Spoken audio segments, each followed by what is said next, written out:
Up next, we have got a great show for you on American Black Journal. We have teamed up with BridgeDetroit for a special show about the restoration of Malcolm X's former home in Inkster. We're going to get a tour of the house and hear about the plans to turn it into a museum. Plus, we'll talk about Malcolm's life in Inkster and in Detroit. Don't go anywhere. American Black Journal starts right now. From Delta faucets to Behr paint, Masco Corporation is proud to deliver products that enhance the way consumers all over the world experience and enjoy their living spaces.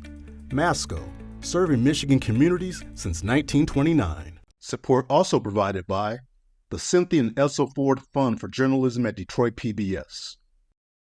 DTE Foundation is a proud sponsor of Detroit PBS. Among the state's largest foundations committed to Michigan-focused giving, we support organizations that are doing exceptional work in our state. Learn more at dtefoundation.com.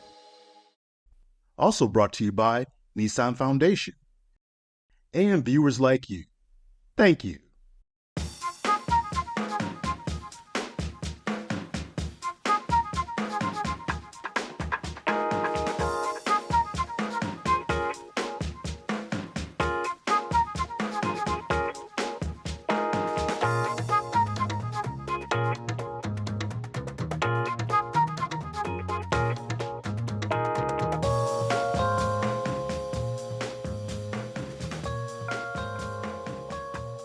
Welcome to American Black Journal. I'm Stephen Henderson. Today we are partnering with BridgeDetroit for a look at the Malcolm X Preservation Project, the Inkster home where the Nation of Islam minister and civil rights activist lived for a while with his brother, is being restored and is going to open next year as a museum. The nonprofit organization named Project We Hope, Dream, and Believe is leading this restoration in partnership with Wayne State University. BridgeDetroit's Micah Walker toured the house, and she has this report.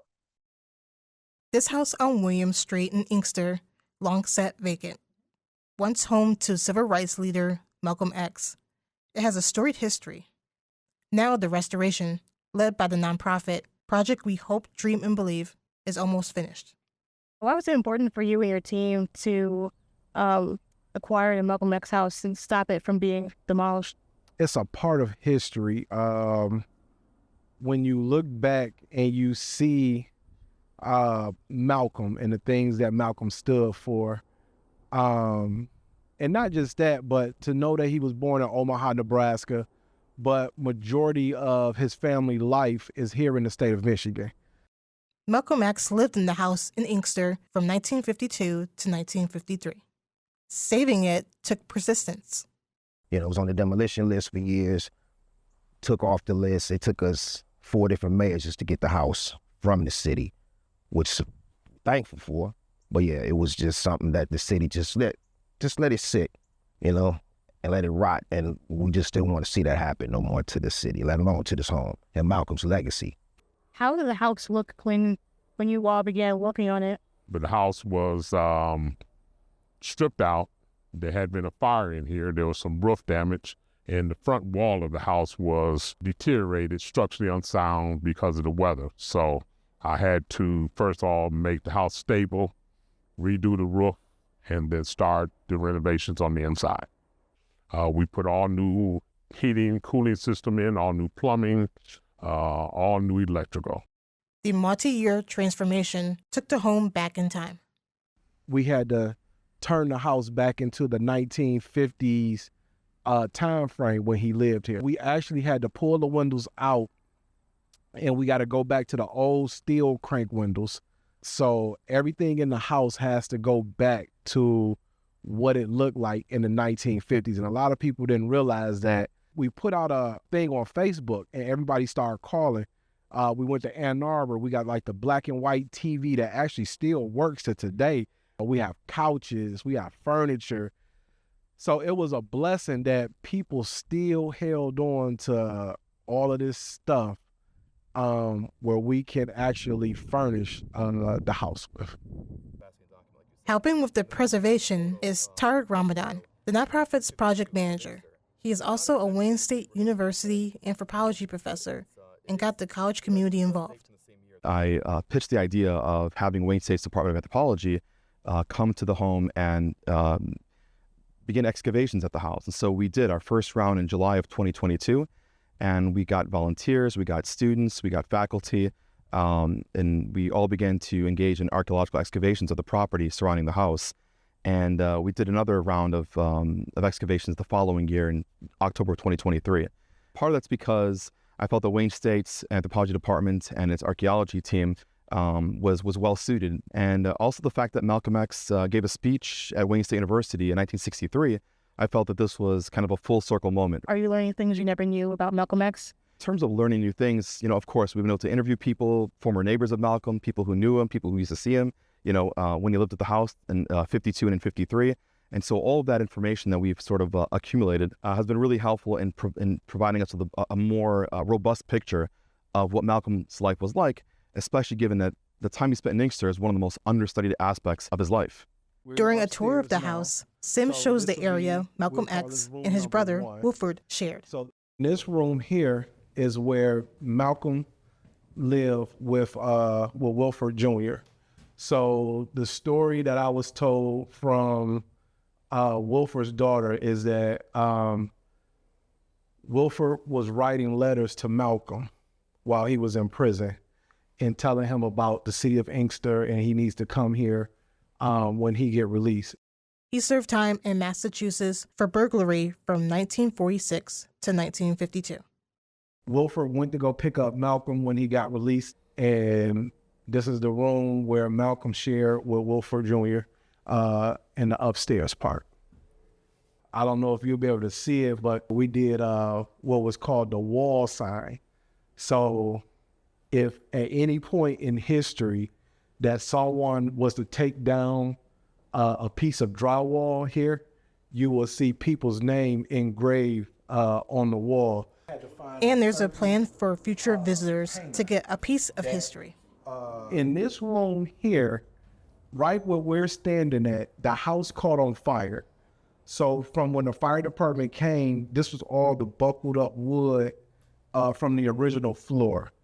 So we had to find a guy who specializes in flooring, and he had to make the wood that's here now back to the original, because everything, by being a historical house, it had to have like original wood pieces. So when we open the house up, we're going to take this wood here and we're going to cut it into 6-inch pieces, and we're going to have it stamped with the Malcolm X Project, 4336 William Street. And so it'll always be like, while supplies last, you will be able to have a piece of wood from the original floor of the house. What do you envision this space to be when it's completed? The house will be a museum. And next to the house, we have future plans to build a Votex Center next door. Next year's scheduled grand opening coincides with what would have been Malcolm X's 100th birthday. One thing that I love about Malcolm is Malcolm said that if he could change, anybody could change. I think about all of the trouble that I got into growing up. My life had did like a total 360. Your surroundings don't make you, you make your surroundings. I sat down with Micah and Wayne State University professor Dr. Tariq Ramadan, who is also the project manager for the Malcolm X house restoration, to talk more about the home's history, its future, and Malcolm X's life in the Detroit area. Here's that conversation. Tariq and Micah, welcome to American Black Journal. Thank you for having us. Thank you for having us. So Tariq, I want to start with you. I think most people are vaguely familiar with the idea that Malcolm X spent some time here in Detroit and in the Detroit metro area, but I think most people don't know very much about what that time was like, what he did when he was here. So let's start with the idea of this house in Inkster. Tell me why this is an important part of understanding who Malcolm was and understanding the work that he did over his lifetime. Well, thank you for having me, Stephen. I appreciate it. It's an honor to be here with you today. So Malcolm's residence in Inkster in 1952 and 1953 represent really one of the most understudied parts of his life. And it's incredibly significant. It's a pivotal sort of moment in his life, although it was a very sort of short run. It's in Inkster that Malcolm essentially acquires formally the X to his name. It is also where Malcolm joins the Nation of Islam officially when he's residing with his brother Wilfred Little, who owned the house in Inkster at 4336 William Street. And it's also where Malcolm begins his professional career with the Nation of Islam as an assistant minister. So those are obviously incredibly important sort of milestones in his own personal and professional life. And I think that's why the house in Inkster is, I think, of such profound significance when trying to examine, Malcolm's life in its totality. Yeah. And so, what kinds of things did he do while he was here in Detroit? The kinds of outreach and the kinds of people he might have touched when he was here that again help us understand his work. Well, during the early part, after his arrival, Malcolm was actually quite ill. And it was actually a quite turbulent time in his life, trying to gain his footing. He had just been released from prison after several years in Massachusetts, and so he was really trying to establish himself, trying to essentially, you know, um, acquire some sort of footing, some stability. And so Wilfred invites him to his house to live with him and his family, and that's sort of part of the agreement between him and the parole officers in Massachusetts. And so they work out this sort of deal, and he ends up living with his brother, and his brother takes him in and cares for him. And Wilfred is really Malcolm's best friend. And helps facilitate his role within the Nation of Islam. He sets up a meeting between him and the Honorable Elijah Muhammad, and from that point forward, Malcolm begins to sort of make way into the nation. He begins to help garner recruits at the Detroit Temple Number One. But Malcolm's sort of life doesn't just, his life in Detroit and in Inkster doesn't really end there. Malcolm continues to return to the city. He speaks at several instances at the Detroit Temple Number One. He also comes back and gives speeches and talks and public presentations. He did so, for example, at the Ford Auditorium, which is no longer standing. He also does so at the King Solomon Baptist Church, Wayne State University. So Malcolm continues to return to Detroit, continues to engage in the community, and continues to raise the profile of the Nation of Islam. And even after he leaves the nation, he is still he continues to come here and in order to advocate both Black empowerment, but also engaging with his audience regarding his sort of new political vision for African Americans, alongside trying to establish a broad sort of global network that seeks justice from oppression. Yeah, yeah. So, Micah, you have gone through this house in Inkster and seen what is coming together in the shape of this museum. Tell us about that experience. So, so yeah, I got to see the house a couple of weeks ago, and it's just amazing what the contracting team has done compared to what the house looked like 5, 6 years ago. Um, it was completely gutted, and the siding was off on the house, and now people have signed if they come and visit. And so I know that would be eventually painted over, but it's just nice that they have that and it will be with the house forever. Yeah, yeah. So, Tarek, tell us about finding the house, deciding to do what you have done with it, and that whole process. I mean, this is a difficult thing to do with anything, but here the care and the attention that I think you probably had to give to make it, authentic and respectful of his legacy is probably much more than people would think.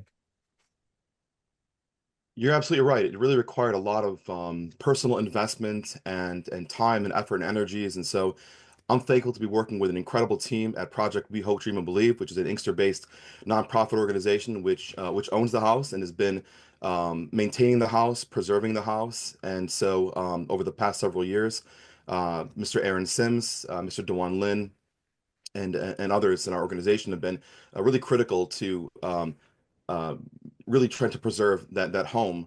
And so I had reached out sometime in 2020 and officially joined the organization.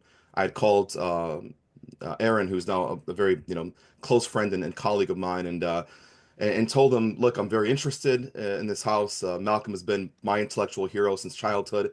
I didn't know Malcolm lived just 5 miles away from me. I had driven past that house several times, or at least past that street several times, as a teenager and growing up. And so when I found out in 2018, I reached out initially, and wasn't a lot of traction at the beginning. I think I was a little bit distracted, but 2020, I reached out. We got together. We spoke, and I said, what can I do to help this project? And we discussed that, and then I reached out to my colleague, Dr. Krista Rzuski at Wayne State University. She put me in touch with the State Historic Preservation Office in Lansing, and from there, I got in touch with with more people at the office, and they really helped to facilitate the initial phase of trying to get recognition for the house and trying to get a grant for the house. And so I was directed towards a grant, the African American Civil Rights Grant through the National Park Service.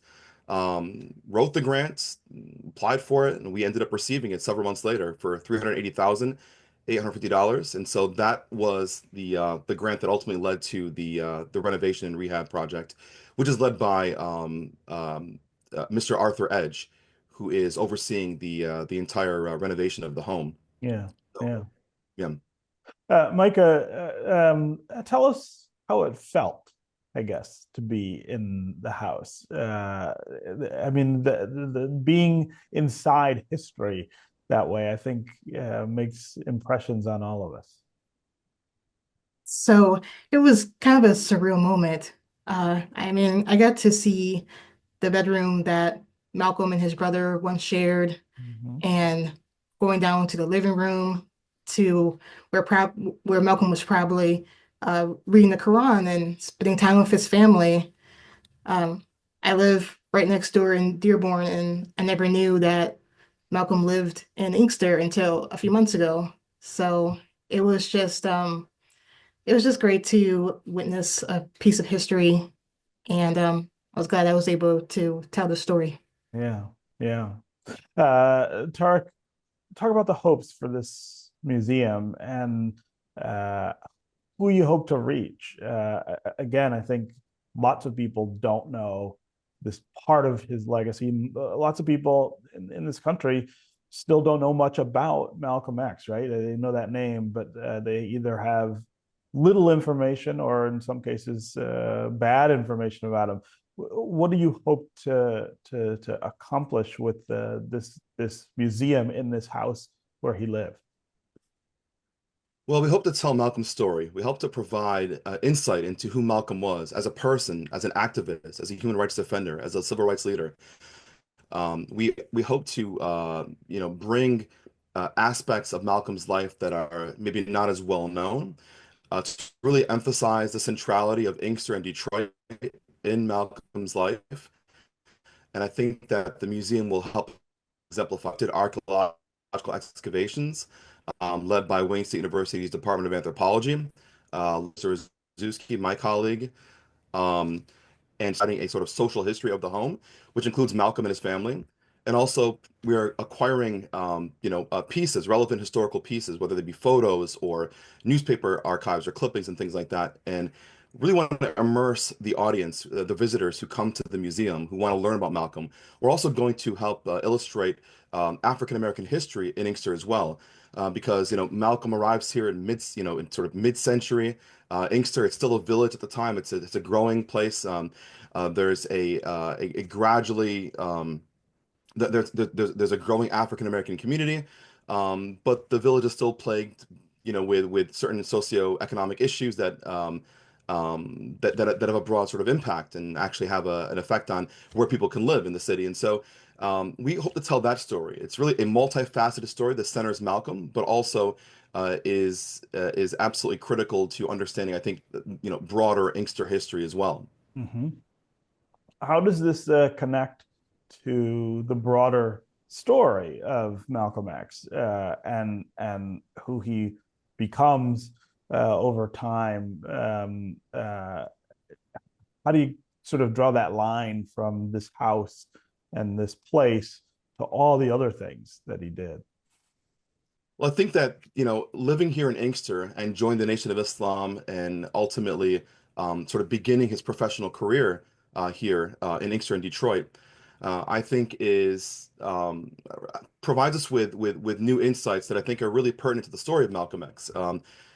Malcolm claims Detroit as his own in one of the last speeches he gives a week before he's assassinated.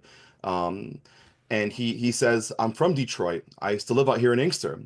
And so he describes the sort of he describes the sort of the broader social and political sort of landscapes that existed in the 1950s and 1960s here. And so he's very cognizant and aware of the local politics as well. He talks about Dearborn, for example, and Dearborn's sort of longstanding history under Mayor Hubbard and his views on race. And he acknowledges those and he talks about them in one of his last speeches. So, I think that this is a bridge, right? Him living in Inkster, it's hard to understand Malcolm X or Al-Hajj Malik al-Shabazz without understanding the sort of formative period in his life, at least in the professional sense, without understanding what happened in Inkster and Detroit in the early 1950s. And I think without that, we don't have a full sort of articulation of who Malcolm is and where Malcolm acquires some of his motivations. Sure. So I think that that's an important part of a story to be told. Yeah.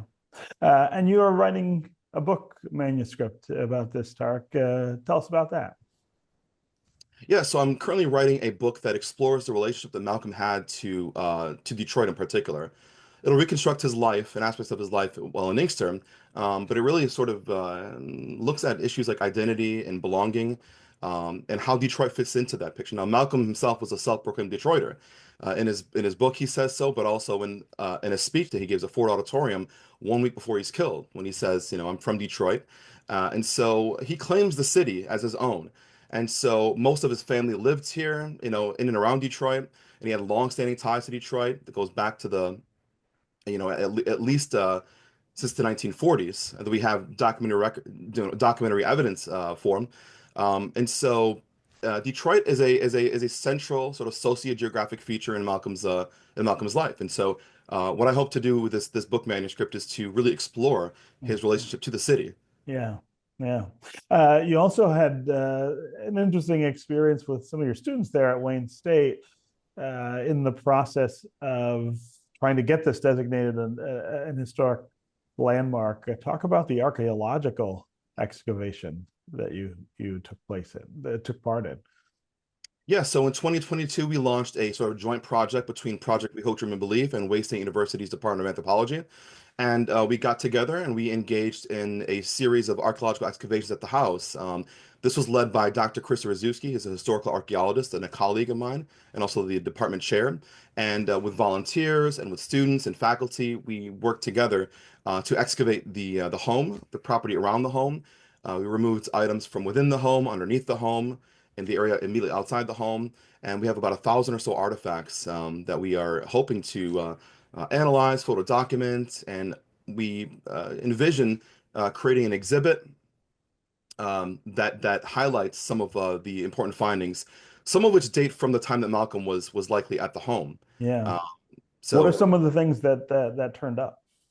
So one of the most fascinating items, I believe, is a coin from 1952. It's a penny, and it was found a few centimeters below the surface area under the porch. And so it dates from the year that Malcolm arrived at the house, 1952. And to me, that's one of the most, I think, crucial sort of findings that link at least that era and sort of indirectly Malcolm to the home. Now, of Yeah. course, we have no idea if Malcolm dropped that penny when he was sitting on the porch, but neighbors did tell us that he liked to sit on the porch and sometimes read. And so did it fall out of his pocket one day? And we don't know for sure, but there's also a late 1950s, early 1960s metal stroller that we also believe belonged to the Little family. And so yeah, we have to sort through these artifacts, but we hope that it helps provide a fuller sort of picture of what life was like at the home in the 50s and 1960s. Yeah. Yeah. Okay. Tariq Ramadan and Micah Walker. It was great to have both of you here to talk about this wonderful restoration and the coming museum in Inkster. Thanks so much for being with us on American Black Journal. Thank you. It was a pleasure. That'll do it for this week's show, produced in partnership with BridgeDetroit. You can find out more about our guests at AmericanBlackJournal.org, and you can connect with us anytime on social media. Take care, and we'll see you next time.